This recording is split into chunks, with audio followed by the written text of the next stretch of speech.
Right, so just got a new second-hand lower yoke, which is the correct one. Well, I say correct one. This is the correct one for the year of bike that I've got. Unfortunately, my top yoke and forks are from an earlier one. And just so you can see the difference, firstly, so this is off a K4, this would be for a K2, K3. So firstly you can see the difference with where the lock is. There's this threaded block on the front here, and that one hasn't got that. But the main difference is between the centre points of these. So if I get the top yoke, that one, try and line it up on there. It's probably easier to see from the other side.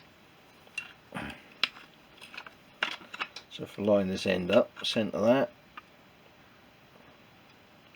yeah, that's all fairly well in the centre.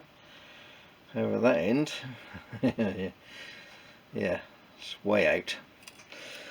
So obviously the forks won't line up with the top yoke, which is the problem I was having. Hence this one, which if I do the same, put this on here, on the bottom, you can see lines up that end, lines up that end. So what I need to do now, fit this, and well, I think I'll give it a little paint first, a bit of a spray first. Yeah, refit the, hopefully that's the same size, I'll have to have a little measure. Refit the taper roller bearing from there, and yeah, can then get back to where it was getting the forks in. So yeah, got a little bit off piste a bit there, but there we are. This seems to be different on the bottom. Oh, this looks like they have should have a damper by the looks of it. Yeah, hence the hole in there. Interesting.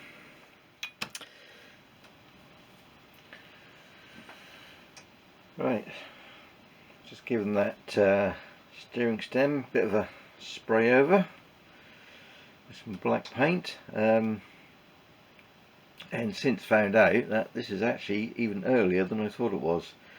I thought this was off a K2, K3. In actual fact, the bit with the steering damper is 1968, which is K0. So yeah, but the forks line up, so yeah, I'll be fine. I might even see if I can get hold of the, the rest of the parts and put a steering damper on.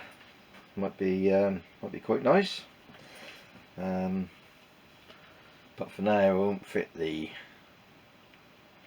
one with the hole in, because obviously it'll just get water down the middle. So yeah, I'll just put the standard nut on the top, and yeah, I think that will do nicely. Okay. I'll just put a bit more grease on here, as it's been in and out. Shouldn't need locks, it's already been packed.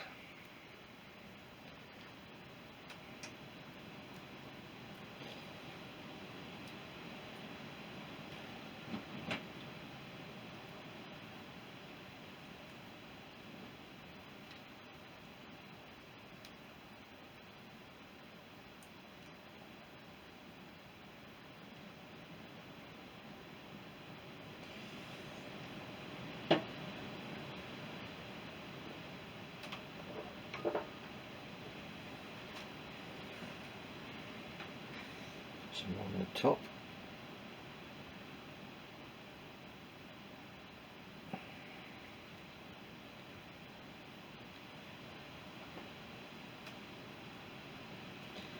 So you shouldn't need a lot because it's already been packed and not really used, so I'll just top up what's on the outside.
Okay, leave that there for now.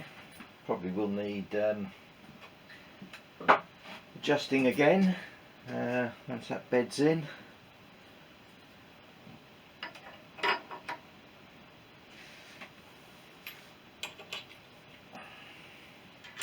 Yeah, so for now I'm just going to put the plain nut on.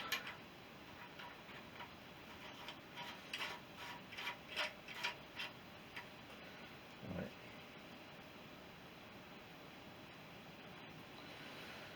So we're now back to where we were, pretty much.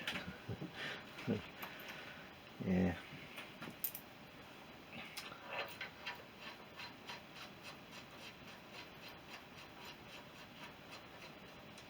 The only thing is some washers to go on the top there. I've been on eBay and spotted some company that does bespoke neoprene washers, so I've ordered a couple of those and I'm hoping they will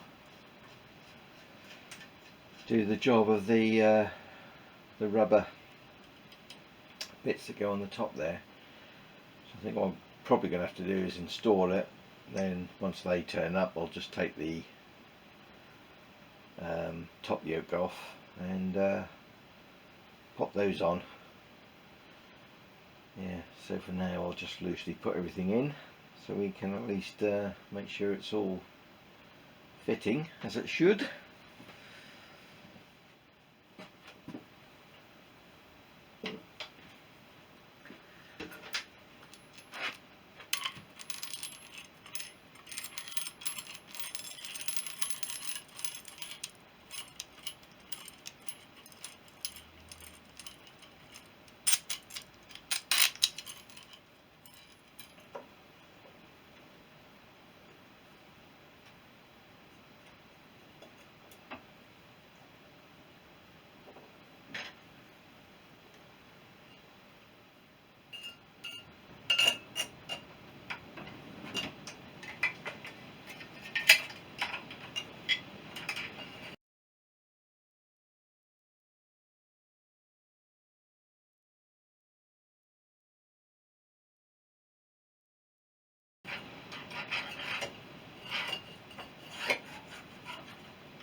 So I won't tighten these up fully yet, as yet, because I've still got to put the rubber in the top, and that will just hold that in place temporary.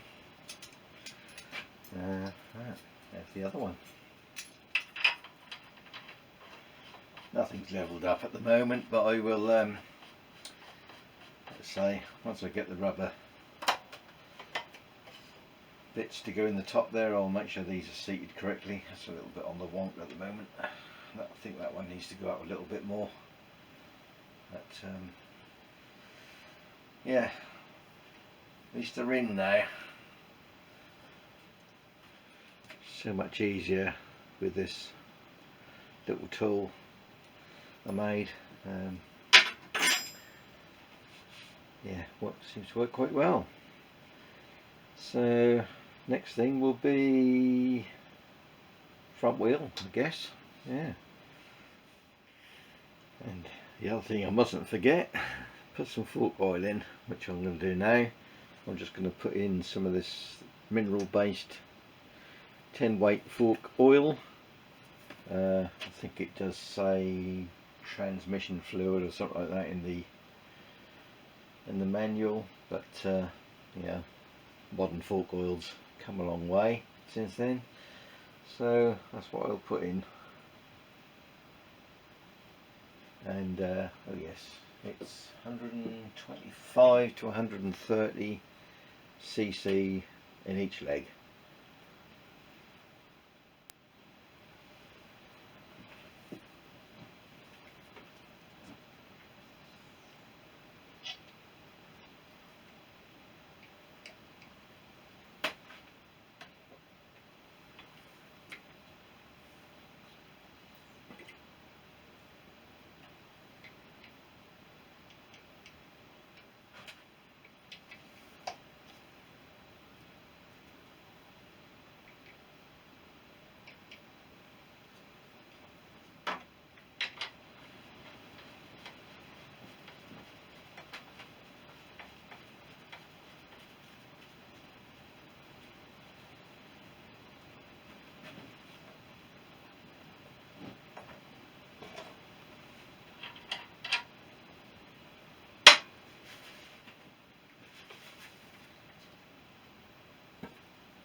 Right, I've just got the front wheel temporarily setting on its spindle, and obviously because these forks are a little bit closer together, this bush here, or spacer, which goes in there, is too wide. However, can't just take however much is required off there, because it's going to make this wheel off center. So I need to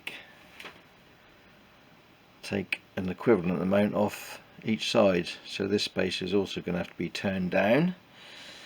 So I'll have to get them in the lathe, work out exactly the space that is required, or the gap that is required, and then see how much I need to turn off each of those spacers. Well, this is actually more of a nut, really. Yeah, so that'll be the next thing to do. Yeah, so I need about 9mm in total, so that's about 4.5 off each side. I think I'm just going to go with 4, because this part here, when you actually look in the parts book, this is a 1972 one. 1971, where this ridge is around here, that piece isn't there, so you've just got this first kind of lip. So I think what I'll do is machine that off, which is roughly 4mm, maybe a little bit under, so I'll machine that off, have another trial fit. As you can see where I've marked it there, the total depth.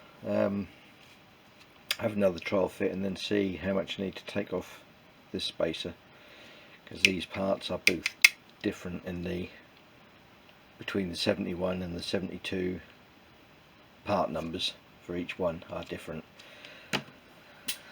So that is the plan.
Bon Jovi and every day on the Planet Rock Box. Tim Jones has emailed. He says, following the sad news earlier this week of Nazareth singer Dan McCafferty passing away, how about playing one of their classics? I grew up with him in the 70s. Right, so that's those both taken down.